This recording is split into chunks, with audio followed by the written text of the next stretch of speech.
Cajas de cartón, capítulo 1. Bajo la alambrada. La frontera es una palabra que yo a menudo escuchaba cuando siendo un niño vivía allá en México, en un ranchito llamado el Rancho Blanco, enclavado entre lomas secas y pelonas, muchas millas al norte de Guadalajara. La escuché por primera vez a fines de los años 40, cuando papá y mamá nos dijeron a mí y a Roberto, mi hermano mayor, que algún día íbamos a hacer un viaje muy largo hacia el norte, cruzar la frontera, entrar en California y dejar atrás para siempre nuestra pobreza.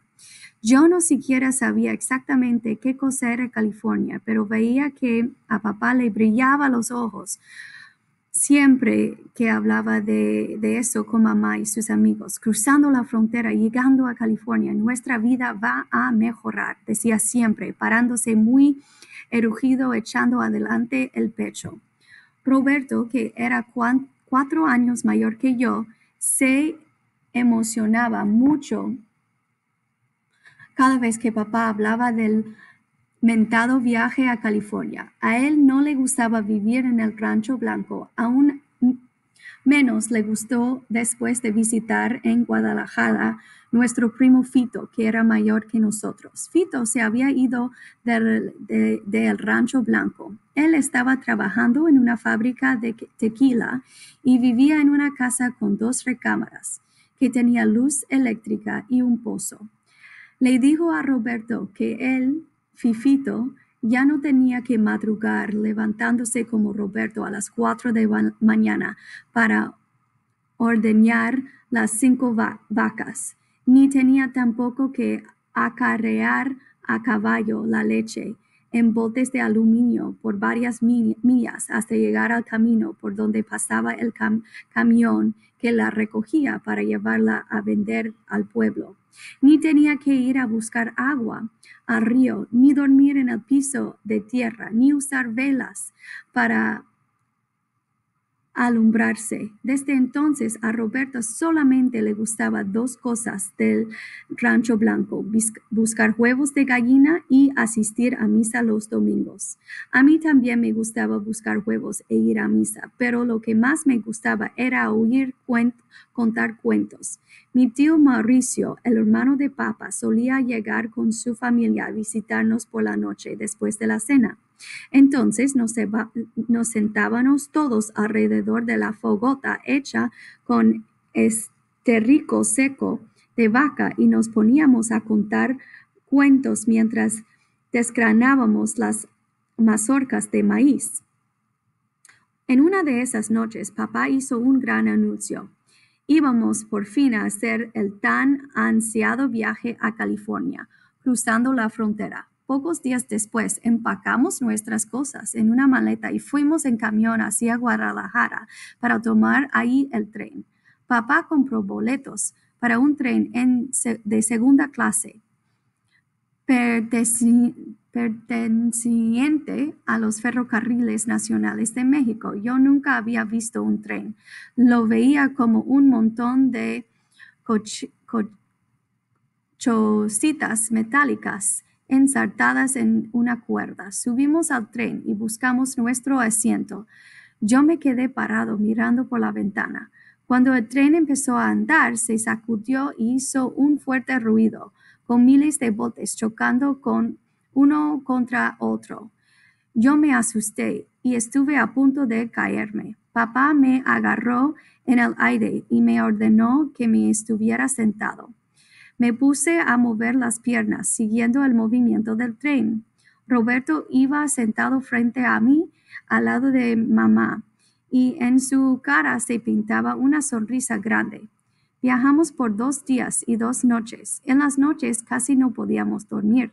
Los asientos de madera eran muy duros y el tren hacía ruido muy fuertes, soplando sus silbatos y haciendo rechinar los frenos. En la primera parada a la que llegamos, yo le pregunté a papá, ¿aquí es California? No, mijo, todavía no llegamos, me contestó con paciencia. Todavía nos faltan muchas horas. Me fijé que papá había cerrado los ojos. Entonces me dirigí a Roberto y le pregunté, ¿cómo es California? No sé, me contestó, pero Fifito me dijo que ahí la gente barre el dinero en las calles. ¿De dónde sacó Fito esa locura? Preguntó papá, abriendo los ojos y riéndose. De Cantinflas, aseguró Roberto. Dijo que Cantinflas lo había dicho en una película. Ese fue un chiste de Cantinflas, respondió papá, siempre riéndose. Pero es cierto que allá se vive mejor. Espero que así sea, dijo mamá, y abrazando a Roberto agregó, Dios lo quiera. El tren redujo la velocidad. Me asomé por la ventana y vi que íbamos entrando a otro pueblo. ¿Es aquí? Pregunté otra vez. La brúa al trigo, me regañó papá, frunciendo el entrecejo. Yo te aviso cuando lleguemos. Ten paciencia, Panchito, dijo mamá sonriendo. Pronto llegaremos. Cuando el tren se detuvo en Mexicali, papá nos dijo que nos bajáramos. Ya casi llegamos, dijo mirándome. Él cargaba la maleta color café oscuro y lo seguimos hasta que llegamos a un cerco de alambre. Según nos dijo papá, esa era la frontera. Él nos señaló la alambrada gris que nos aclaró que del otro lado estaba California, ese lugar famoso de que yo había oído hablar tanto. A ambos lados de la cerca había guardias armados que llevaban uniformes verdes. Papá les llamaba la migra y nos explicó que teníamos que cruzar la cerca sin que ellos vieran. Ese mismo día, cuando anocheció, salimos del pueblo y nos alejamos varias millas caminando. Papá, que iba adelante, se detuvo. Miró todo alrededor para asegurarse de que nadie nos viera y se arrimó a la cerca. Nos fuimos caminando a la orilla de la alambrada hasta que papá encontró un hoyo pequeño en la parte de abajo. Se arrodilló con las manos y se puso a cavar el hoyo para agarrándonos.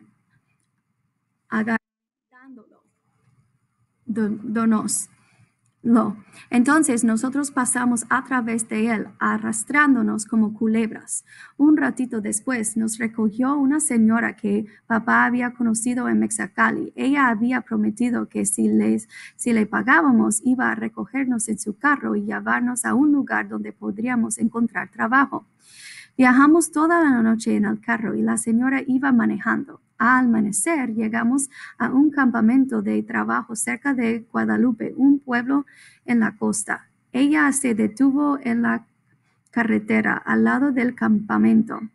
Este es el lugar del que les hablé, dijo cansada. Aquí encontrarán trabajo piscando. Papá descargó las maletas de la cajuela, sacó su cartera y le pagó a la señora. Nos quedan nomás $7, dijo, mordiéndose los labios.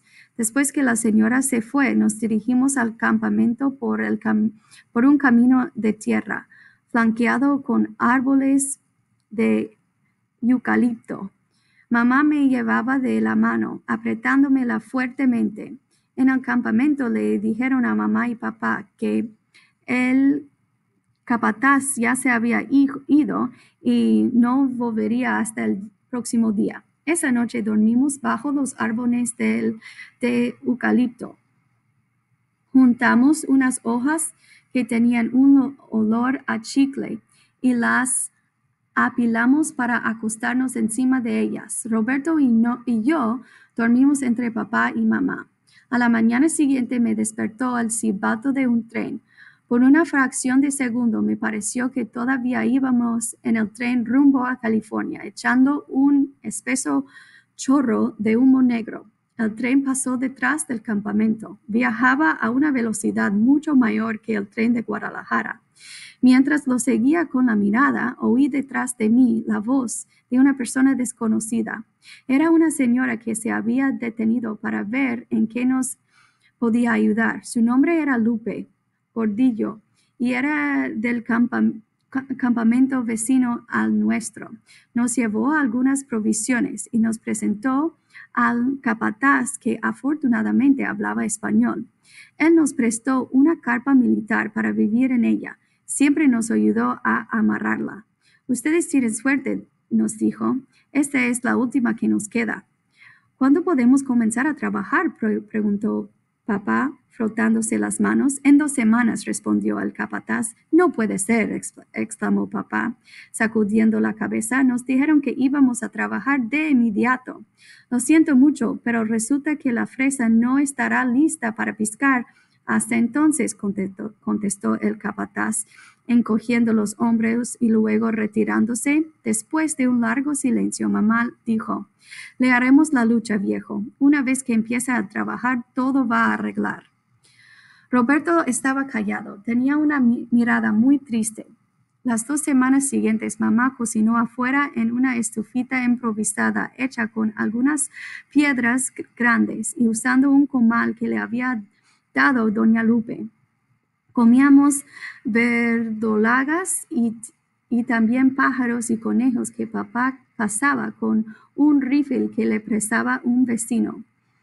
Para distraernos, Roberto y yo nos poníamos a ver los trenes que pasaban detrás del campamento. Nos arrastrábamos debajo de una alambrada de púas para llegar a un punto desde donde los podríamos ver mejor. Los trenes pasaban varias veces al día. Nuestro tren favorito pasaba siempre al mediodía. Tenía un silbido diferente al de los otros trenes. Nosotros lo reconocíamos desde que venía de lejos. Roberto y yo le llamábamos el tren de mediodía. A menudo llegábamos temprano y nos poníamos a jugar en los rieles.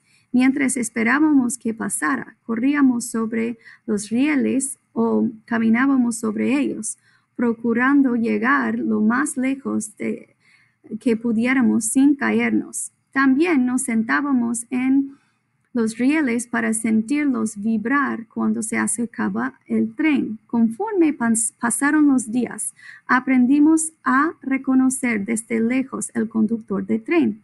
Él disminuía la velocidad cada vez que pasaba junto a nosotros y nos saludaba con una cachucha gris con rayas blancas. Nosotros también le devolvíamos el saludo. Un domingo, Roberto y yo cruzábamos la alambrada más temprano que de costumbre para ver el tren del mediodía. Roberto no tenía ganas de jugar, así que nos sentamos en uno de los rieles con los brazos entre las piernas y la frente en rodillas. Me gustaría saber de dónde vienen esos trenes, le dije a Roberto. ¿Tú no lo sabes? Yo también he estado pensando en eso, contestó levantándose muy despacio la cabeza. Creo que viene de California. California, me exclamé. Pero sí, aquí estamos en California. No estoy tan seguro, dijo. Recuerda lo que entonces lo interrumpió el silbido del tren, que conocíamos tan bien. Nos apartamos de los rieles, haciéndonos a un lado. El conductor disminuyó la velocidad hasta casi detenerse. Nos saludó y dejó caer una bolsa de papel color café, justamente cuando estaba frente a nosotros. La recogimos y examinamos lo que había adentro. Estaba llena de naranjas, manzanas y dulces. ¿Ya ves, te dije que venía de California?, exclamó Roberto. Corríamos al lado del tren, saludando con la mano al conductor. El tren aceleró y pronto nos dejó atrás. Seguimos al tren con la mirada y lo vimos hacerse más y más chiquito hasta que desapareció completamente.